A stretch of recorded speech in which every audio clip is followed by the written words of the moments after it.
For a long time, we've handled aviation accident litigation. It's where I started out. The last couple of years I was at Justice, that's all I tried.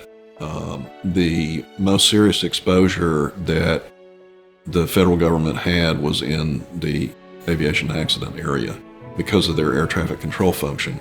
I had a number of cases that involved very serious injuries or death, and I was defending those cases in federal courts. Kept me awake some nights. Kept me there on the weekends getting ready.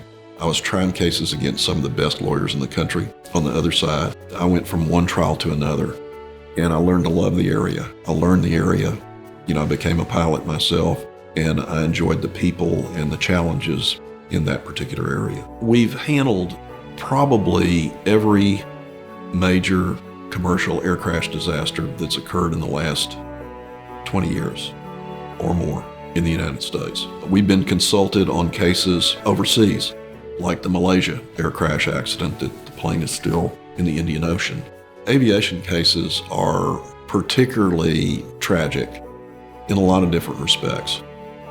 Generally, they involve either very serious injuries, which is serious burn injuries, or serious spinal injuries, or death. And so you're dealing with family members that are going through a tremendous tragedy in their lives, not just a person who was killed or seriously injured, but their wives, their kids, their parents. And it's important to understand that, I think.